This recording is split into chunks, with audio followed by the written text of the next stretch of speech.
Breaking news చూస్తున్నాం. ఏపీని మరొక తుఫాన్ ముంచెత్తబోతోంది. ఇప్పటికే దిత్వా తుఫాన్ ఎఫెక్ట్ ఏపీలో మొదలైంది. నెల్లూరు, చిత్తూరు, తిరుపతి జిల్లాలకు రెడ్ అలర్ట్ జారీ చేసింది వాతావరణ శాఖ. ప్రకాశం, నెల్లూరు, కడప, చిత్తూరు, అన్నమయ్య, తిరుపతి జిల్లాల్లో భారీ నుంచి అతి భారీ వర్షాలు ఉండబోతున్నాయంటూ వాతావరణ శాఖ చెబుతోంది. గుంటూరు, బాపట్ల, పల్నాడు, కర్నూలు, నంద్యాల, అనంతపురం, సత్యసాయి జిల్లాల్లో మోస్తరు నుంచి భారీ వర్షాలు ఉండబోతున్నాయి. అనకాపల్లి, కాకినాడ, కోనసీమ, తూర్పుగోదావరి, పశ్చిమ గోదావరి, ఏలూరు, కృష్ణా, ఎన్టీఆర్ జిల్లాల్లో మోస్తరు వర్షాలు ఉండబోతున్నాయి. ఈ నేపథ్యంలో తుఫాన్ పూర్తి స్థాయిలో తీరం దాటే అవకాశం లేదని, తీరం వెంబడే ప్రయాణించి చివరికి సముద్రంలోనే బలహీనపడే అవకాశం ఉంది అంటూ వాతావరణ శాఖ అంచనా వేస్తోంది. ప్రజలు జాగ్రత్తగా ఉండాలంటూ అధికారులు సూచిస్తున్నారు. అత్యవసరమైతే తప్ప బయటికి రావద్దంటూ వార్నింగ్ ఇస్తున్నారు. ఏపీలో రానున్న 3 రోజుల పాటు వర్షాలు పడబోతున్నాయి. ఇప్పటికే నెల్లూరు, తిరుపతి ప్రాంతాల్లో వర్షాలు పడుతున్నాయి నిన్న రాత్రి నుంచి. సో ఈరోజు మధ్యాహ్నానికి అతి భారీ వర్షాలు ఉండబోతున్నాయి. ముఖ్యంగా నెల్లూరు, చిత్తూరు, తిరుపతి ఈ 3 ప్రాంతాలకు రెడ్ అలర్ట్ జారీ చేసింది వాతావరణ శాఖ. సో ఈ 3 ప్రాంతాల్లో అత్యంత భారీ వర్షాలు ఉండబోతున్నాయంటూ చెప్తోంది. సో జాగ్రత్తగా ఉండాల్సిన అవసరం ఉంది. మీ ఏరియాల్లో పరిస్థితి ఎలా ఉందనేది కామెంట్ చేసే ప్రయత్నం చేయండి. మీ ఏరియాలో వర్షం పడుతుందా? ఇప్పటికే మీ ఏరియాలో వెదర్ ఎలా ఉంది? ఇప్పటికే చలి చాలా తీవ్రంగా ఉన్న నేపథ్యంలో వర్షం కూడా రావడం వల్ల చలి తీవ్రత 2 రాష్ట్రాలను వణికించబోతుంది. 2 తెలుగు రాష్ట్రాలను. ఇప్పటికే తెలంగాణలోనూ విపరీతమైనటువంటి చలి కనిపిస్తోంది. గత 2 రోజుల్లో చలి బాగా పెరిగింది. మరోవైపు ఏపీని సైతం ఈ 3 రోజుల పాటు కురియబోతున్నటువంటి భారీ వర్షాలు మరింత ముంచెత్తబోతుంటే మరోవైపు చలి తీవ్రత కూడా పెరగబోతోంది. సో 2 రకాలుగాను ఏపీ ప్రజలు అలర్ట్గా ఉండాల్సిన అవసరం ఎంతైనా ఉంది. ముఖ్యంగా చిన్నపిల్లలు, వృద్ధుల విషయంలో జాగ్రత్తలు తీసుకోండి. వెదర్లో విపరీతమైనటువంటి మార్పులు రాబోతున్నాయి, వర్షాలు పడబోతున్నాయి. అట్ ది సేమ్ టైం చలి కూడా చాలా తీవ్రంగా ఉండబోతోంది. సో కేర్ఫుల్గా ఉండండి. ఉత్తర వాయువ్య దిశగా కదులుతూ ఆదివారం ఉదయం అంటే ఈరోజు ఉదయానికి ఉత్తర తమిళనాడు, పుదుచ్చేరి, దక్షిణ కోస్తాకి చేరువుగా వచ్చింది ఇప్పటికే. అలాగే ఈరోజు మధ్యాహ్నానికి భారీ వర్షాలు పడబోతున్నాయంటూ చెప్తోంది. సాయంత్రానికి 25 కిలోమీటర్లు తమిళనాడు, పుదుచ్చేరికి 25 కిలోమీటర్ల దూరంలో ఉండబోతున్నట్లుగా తెలుస్తోంది. అయితే ఇది తీరం దాటి పూర్తి స్థాయిలో లోపలికి ప్రవేశించదు. తీరం వెంబడే ప్రయాణిస్తూ సముద్రంలోనే బలహీన పడబోతోంది అంటూ వాతావరణ శాఖ చెప్తోంది. 80 కిలోమీటర్ల వేగంతో ఈదురుగాలు ఉండబోతున్నాయి. ఇప్పటికే మత్స్యకారులకు అలర్ట్ జారీ చేశారు. ఎవరు వేటకు వెళ్ళొద్దని చెప్పారు. కృష్ణపట్నం పోర్టుకు 3వ నంబర్ ప్రమాద హెచ్చరిక జారీ చేశారు. విశాఖపట్నం, మచిలీపట్నం, నిజాంపట్నం, గంగవరం ఈ పోర్టులకు, అలాగే కాకినాడ ఈ పోర్టులకు 2వ నంబర్ ప్రమాద హెచ్చరికను జారీ చేయడం జరిగింది. ఈరోజు ఆదివారం, సోమవారం, మంగళవారం ఈ 3 రోజుల పాటు వర్షాలు ఉండబోతున్నాయి. ఈరోజు ఆదివారం పొట్టి శ్రీరాములు, నెల్లూరు, చిత్తూరు, తిరుపతి ఈ ప్రాంతాల్లో అత్యంత భారీ వర్షాలు ఉండబోతున్నాయి. అలాగే ప్రకాశం, అన్నమయ్య, వైఎస్ఆర్ కడప ఈ ప్రాంతాల్లో భారీ వర్షాలు ఉండబోతున్నాయి. అలాగే అనంతపురం, శ్రీ సత్యసాయి, కర్నూలు, నంద్యాల, పల్నాడు, బాపట్ల, గుంటూరు ఈ ప్రాంతాల్లో సైతం భారీ నుంచి ఒక మోస్తరు వర్షాలు ఉండబోతున్నట్లుగా తెలుస్తోంది. ఇక రేపు చూస్తే రేపు ప్రకాశం, నెల్లూరులో అతి భారీ వర్షాలు ఉండబోతున్నాయి. అలాగే బిఆర్ అంబేద్కర్, కోనసీమ, తూర్పుగోదావరి, పశ్చిమ గోదావరి, ఏలూరు, ఎన్టీఆర్, కృష్ణా, గుంటూరు, పల్నాడు, బాపట్ల, తిరుపతి, అన్నమయ్య, వైఎస్ఆర్ కడప ఈ ప్రాంతాల్లో భారీ వర్షాలు ఉండబోతున్నట్లుగా తెలుస్తోంది. ప్రకాశం, నెల్లూరులో అత్యంత భారీ వర్షాలు ఉండబోతున్నాయి. ఇక మంగళవారం బాపట్ల, ప్రకాశం, నెల్లూరు ఈ ప్రాంతాల్లో భారీ వర్షాలు ఉండబోతున్నాయి. మిగతా ప్రాంతాల్లో ఒక మోస్తరు వర్షాలు ఉండేటువంటి అవకాశం ఉంది. ఒక్కసారి దిత్వా తుఫాన్ ప్రజెంట్ ఎక్కడుంది, దాని ప్రభావం ఏ ప్రాంతాల మీద ఉండబోతోంది అనేది నేను ఒకసారి ఇక్కడ మ్యాప్లో నేను మీకు చూపించే ప్రయత్నం చేస్తున్నాను. ఒక్కసారి మీరు ఇక్కడ చూడొచ్చు. నిన్న మొన్నటి వరకు చూస్తే శ్రీలంక, ఇది భారతదేశం కింద శ్రీలంక, ఇది శ్రీలంకలో ఎక్కువగా కాన్సన్ట్రేట్ అయ్యింది. మొన్నటి వరకు నెమ్మదిగా ప్రయాణిస్తూ ఇలా పైకి చేరుకుంటున్నటువంటి పరిస్థితి కనిపిస్తుంది. అయితే సహజంగా ఎక్స్పెక్ట్ చేసింది అయితే శ్రీలంక నుంచి ఇలా కొంచెం పైకి వచ్చి లోపలికి వస్తుందని చెప్పి భావించారు. అంటే పుదుచ్చేరి వైపుగా తీరం దాటే అవకాశం ఉంది, ఈ చెన్నై, పుదుచ్చేరి ఈ ప్రాంతంలో తీరం దాటే అవకాశం ఉందంటూ చెప్పారు. కానీ ఇప్పుడు కొంచెం తన తీరు మారినటువంటి పరిస్థితి కనిపిస్తోంది. ఇక్కడ మీరు చూడొచ్చు క్లియర్గా మీకు కనిపిస్తుంది. ఇలా పైకి అప్ స్ట్రీమ్కి వచ్చిన నేపథ్యంలో ఏ ఏ ప్రాంతాల మీద ఎఫెక్ట్ ఉండబోతుంది అనేది మీకు తెలుస్తుంది. అయితే లోపలికి రాదు, తీరం దాటే అవకాశం లేదు, లోపలికి వచ్చే అవకాశం లేదు. సముద్రంలోనే ఇలా ప్రయాణించి ఇక్కడే బలహీనపడేటువంటి అవకాశం కనిపిస్తుంది. అయితే ముఖ్యంగా ఇక్కడ నుంచి ఈ ప్రాంతం నుంచి చూస్తే ఈ నాగపట్నం, పుదుచ్చేరి మీద విపరీతమైనటువంటి ప్రభావం ఉండబోతుంది. చెన్నై మీద తీవ్రమైనటువంటి ప్రభావం ఉండబోతుంది.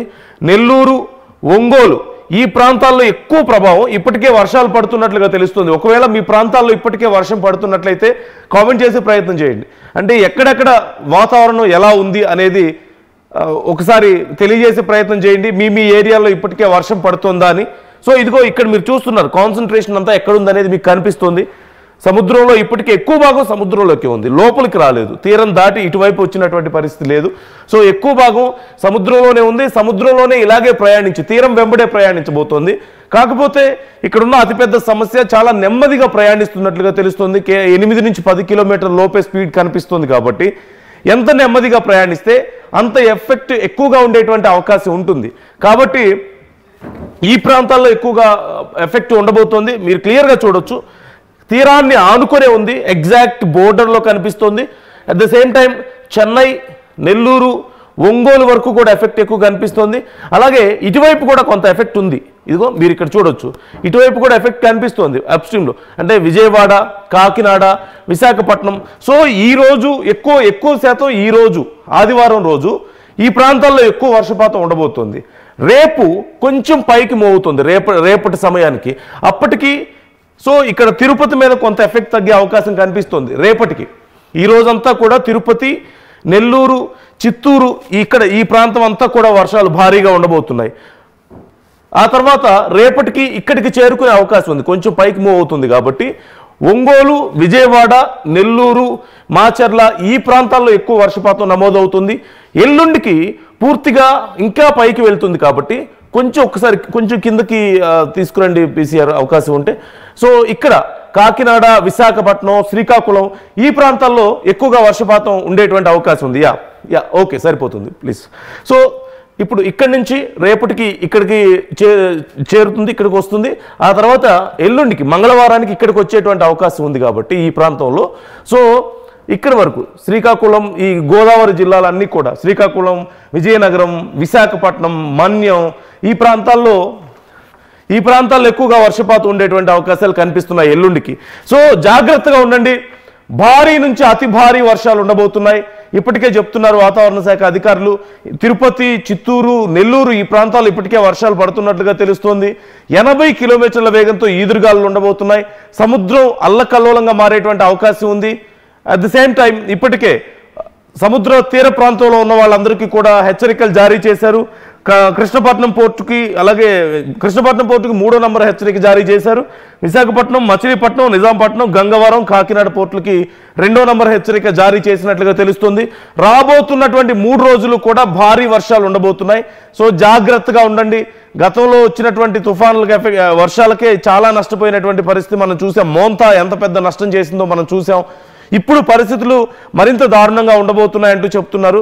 మొత్తం రెడ్ అలర్ట్ జారీ చేసినటువంటి పరిస్థితి కనిపిస్తుంది. వాతావరణ శాఖ రెడ్ అలర్ట్ జారీ చేసింది. సో పరిస్థితి ఎలా ఉండబోతుంది అనేది మీరే ఊహించుకోండి. అట్ ది సేమ్ టైం రైతులు ఇప్పటికే చాలా ప్రాంతాల్లో, ఈ పల్నాడు, గుంటూరు ఈ ప్రాంతాల్లో చాలా వరకు కోతలకు సిద్ధంగా ఉన్నాయి.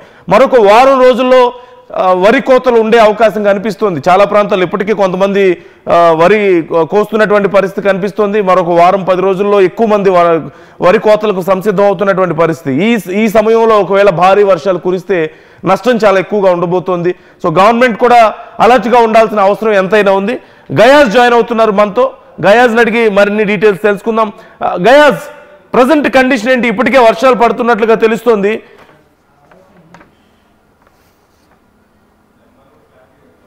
అద్భుతమైన ద్వితీయ తుఫాన్ కారణంగా ఉమ్మడి నెల్లూరు జిల్లాలో భారీగా వర్షాలు అయితే కురుస్తున్నాయి. రాత్రంతా వర్షం కురిసింది. ప్రస్తుతము తెరపివ్వకుండా వర్షం కురుస్తుంది. ఇవి 1-2 రోజుల్లో ఇంకా హెవీగా వర్షాలు కురిసే అవకాశాలు ఉన్నట్టు కూడా వాతావరణ శాఖ అధికారులు కూడా హెచ్చరించడం జరిగింది. ప్రధానంగా తమిళనాడుకు సమీపంలో ఉన్న చిత్తూరు, అన్నమయ్య, నెల్లూరు, ప్రకాశం జిల్లాలో ఒక భారీ నుంచి అతి భారీ వర్షాలు కురిసే అవకాశాలు ఉన్నట్లు అధికారులు హెచ్చరించడంతో రెడ్ అలర్ట్ జారీ చేయడం జరిగింది. అయితే ప్రధానంగా అధికారులు కూడా తీర ప్రాంతాల్లో హెచ్చరికలు జారీ చేయడం జరిగింది.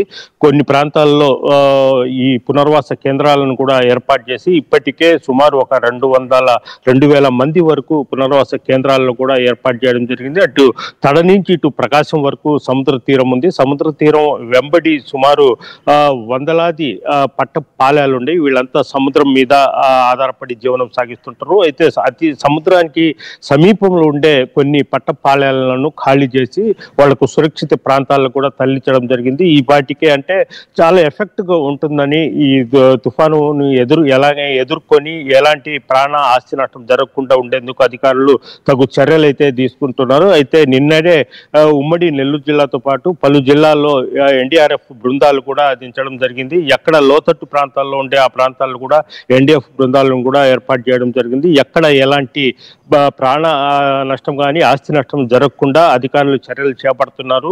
అదేవిధంగా మంత్రి పొంగూరు నారాయణతో పాటు దేవాదాయ శాఖ మంత్రి ఆనం రామనారాయణ రెడ్డి కూడా అధికారులతో సమీక్ష నిర్వహించడం జరిగింది. ఎక్కడ ఎలాంటి పంట నష్టం కానీ ఆస్తి నష్టం కానీ ప్రాణ నష్టం ఏం జరగకూడదు అని కూడా వాళ్ళు సూచించడం జరిగింది. అంటే నిన్న సాయంత్రం కూడా అధికారులతో మంత్రులు ఇద్దరు మాట్లాడడం జరిగింది. దీంతో అధికారులు మరింత అప్రమత్తమై ఉన్నారు. సముద్ర తీర ప్రాంతాల్లో మాత్రము మరింత అప్రమత్తం చేశారు. సముద్రం అంటే ఒక 10 అడుగులు ముందుకు వచ్చి అలలు కూడా 2 నుంచి 3 మీటర్ల ఎత్తు వరకు ఎగసి పడుతున్నాయి. సముద్రం అల్లకల్లలో ఉండడంతో సముద్రంలోకి చేపల వేటకు ఎవరు వెళ్ళవద్దంటూ కూడా హెచ్చరికలు జారీ చేయడం జరిగింది. ఎందుకంటే ప్రధానంగా తడ, సూలూరుపేట, చిత్తూరు ఆ ప్రాంతాల్లో అయితే హెవీగా రాత్రి నుంచి వర్షం కురుస్తుంది. అయితే మరో 24 గంటల్లో హెవీగా భారీ నుంచి అతి భారీ వర్షాలు కురిసే అవకాశాలు ఉన్నట్లు కూడా వాతావరణ శాఖ అధికారులు అయితే హెచ్చరికలు జారీ చేశారు. నందు ఇప్పుడు మనం మొంతా ఎఫెక్ట్ కి చూసాం. పంటలు తీవ్రంగా నష్టపోయారు. అరటి రైతులు కానీ అలాగే ఉద్యానవన పంటలు కానీ ఎంత భారీగా నష్టపోయారో మనం చూసాం. రైతులకి ఇంకా ఆ ఎఫెక్ట్ నుంచి కోలుకోలేదు. ఇప్పుడు ఈ దిత్వా ఎఫెక్ట్ రైతుల మీద ఎలాంటి ప్రభావం చూపించే అవకాశం ఉంది? అంటే రైతులు ఏమేం పంటలు వేశారు? ఇప్పుడు ఏమేం పంటలు ఇప్పుడు ప్రజెంట్ ఉన్నాయి? అంటే వరి కోతకు వచ్చినట్లుగా తెలుస్తుంది. డీటెయిల్స్ ఏంటి? నందు కొన్ని ప్రాంతాల్లోనే వరి అంటే ఉమ్మడి నెల్లూరు జిల్లాలోనే కొన్ని ప్రాంతాల్లో వరి నారులు వేసి ఉన్నారు. అదేవిధంగా మెట్ట ప్రాంతమైన ఉదయగిరి, అదేవిధంగా కావలి ఆ ప్రాంతాల్లో అయితే పొగాకు నారులు వేసి ఉన్నారు. మరికొన్ని చోట్ల మినుము వేస్తున్నారు. అంటే హెవీగా వర్షం కురిస్తే మొత్తం దెబ్బతినే ప్రమాదం ఉంది. అయితే కొన్ని చోట్ల అరటి, అదేవిధంగా పత్తి, వివిధ రకాల వాణిజ్య పంటలు ఉన్నాయి. అవి కూడా దెబ్బతినే ప్రమాదం ఉంది. అయితే కొన్ని చోట్ల ఈ పత్తి అలాంటివి రైతులను కూడా అంటే చేతికి వచ్చే పంటను ఇళ్లకు తీసుకుని వచ్చే మార్గాలు కూడా అధికారులు సూచిస్తున్నారు. మొత్తం మీద చూసుకుంటే హెవీగా వర్షం కురిస్తే మాత్రం రైతులు బాగా నష్టపోయే ప్రమాదం ఉంది. ముఖ్యంగా అరటి, పత్తి, అదేవిధంగా పొగాకు, మినుము వంటి పంటలు పూర్తిగా నష్టపోయే ప్రమాదం ఉంది. అయితే అధికారులు కొన్ని చోట్ల మాత్రము అంటే కొన్ని కాలువలు, అదేవిధంగా నదులు, ఈ ట్యాంకుల కింద పంటలు ఉండే ఇవి ఒకలా చెరువులు తెగిపోతే ప్రమాదం ఉండే ఇది ఉంది. అయితే ముందుగానే మరమ్మత్తు కార్యక్రమాలు కూడా కొన్ని చోట్లయితే చేస్తున్నారు. అయితే కలెక్టర్, రెవెన్యూ శాఖ అధికారులతో కూడా సమావేశం జరిగింది. ప్రతి మండలంలోని ఎంఆర్ఓలు, ఆర్డీఓలు వాళ్ళు ఎలాంటి సెలవులు కూడా పెట్టవద్దు, వాళ్ళు రెడీగా అక్కడే ఉండి పర్యవేక్షిస్తూ ఎక్కడ ఎలాంటి ఇబ్బందులు జరగకుండా ప్రతిదీ వాళ్ళు అబ్జర్వ్ చేస్తా ఎప్పుడప్పుడు జిల్లా కేంద్రానికి తెలియపరచాలంటూ కూడా వాళ్ళు సూచించడం జరిగింది. అదేవిధంగా నెల్లూరు కేంద్రం కూడా ప్రత్యేక బస్సులు, అదేవిధంగా ఎన్డీఆర్ఎఫ్ బృందాలను కూడా ఏర్పాటు చేస్తున్నారు. ఎక్కడ ఎలాంటి ఇబ్బంది జరిగినా వెంటనే వీళ్ళు అక్కడికి వెళ్ళి సహాయ చర్యలు చేపట్టే విధంగా చర్యలు తీసుకునే విధంగా అన్ని ఏర్పాట్లు అయితే చేస్తారు. ఎంత పెద్ద వర్షమైనా తుఫాన్ ఎదుర్కొనేందుకు అధికారులు అయితే సిద్ధంగా ఉన్నారు. నందు right. Thank you guys, thanks for the details. మొత్తం మీద సిచ్యువేషన్ మనం చూస్తున్నాం. రైతులు తీవ్రంగా నష్టపోయే అవకాశం ఉంది మరొకసారి. సో జాగ్రత్తగా ఉండండి. అధికారులకు ఎప్పటికప్పుడు మీరు సమాచారం ఇవ్వండి ముందే. ఇప్పటికే ప్రభుత్వం కూడా అలర్ట్ అయింది, కలెక్టర్స్ అలర్ట్ అయ్యారు. మీకు నేను ఇక్కడ చూపించే ప్రయత్నం చేస్తున్నాను. వాతావరణ శాఖ రిలీజ్ చేసినటువంటి డీటెయిల్స్ ఇక్కడ మీరు క్లియర్గా చూడొచ్చు. ఏ ఏ ప్రాంతాల మీద ఎఫెక్ట్ ఎలా ఉండబోతోంది అనేది మీకు నేను క్లియర్గా చూపించే ప్రయత్నం చేస్తున్నాను. ఇదిగో దిత్వా ఎఫెక్ట్ ఎలా ఉండబోతోంది, ప్రజెంట్ ఎక్కడ కాన్సన్ట్రేట్ అయి ఉంది అనేది మీరు చూస్తున్నారు. శ్రీలంకకు దాటింది, ఇప్పటికే అప్ స్ట్రీమ్లో కనిపిస్తుంది, తీరం వెంబడి ప్రయాణిస్తుంది. ఈ ప్రాంతాల్లో క్లౌడ్ ఎక్కడ మీకు చూడొచ్చు. This is the centre. ఈ ప్రాంతాల్లో కొంచెం చుట్టుపక్కల ప్రాంతాల్లో ఎక్కువ ఎఫెక్ట్ ఉంటుంది సహజంగా. సో ఈ ప్రాంతాల్లో ఎక్కువ ఎఫెక్ట్ ఉండబోతోంది. ఇదిగో మీరు చూడొచ్చు. Over the south west bay of Bengal and adjacent north Sri Lanka cyclone storm Ditwa, North Tamil Nadu, Puducherry and the nearby beaches of South Andhra Pradesh are under cyclone warning అంటూ ఇప్పటికే చెప్తున్నారు. ముఖ్యంగా ఇది పుదుచ్చేరి ప్రాంతంలో తీరం దాటుతుందని ముందుగా భావించారు. వాతావరణ శాఖ అంచనా వేసింది పుదుచ్చేరి ప్రాంతంలో తీరం దాటుతుందని. కానీ ఇప్పుడు తీరం దాటే అవకాశం లేదు. తీరం వెంబడి ప్రయాణించి సముద్రంలోనే వీక్ అవ్వబోతోంది, అంటే బలహీన పడబోతోంది అంటూ వాతావరణ శాఖ చెప్తోంది. So be careful. మీ ప్రాంతాల్లో సిచ్యువేషన్ ఎలా ఉందనేది కామెంట్ చేసే ప్రయత్నం చేయండి. ఏ ఏరియాల్లో వర్షం పడుతుంది, ఎక్కడెక్కడ సిచ్యువేషన్ ఎలా ఉందనేది మాతో షేర్ చేసుకోండి. ఇక్కడ మీరు చూస్తున్నారు వాతావరణ శాఖ రిలీజ్ చేసినటువంటి మరొక మ్యాప్ నేను మీకు చూపించే ప్రయత్నం చేస్తున్నాను. మోస్ట్లీ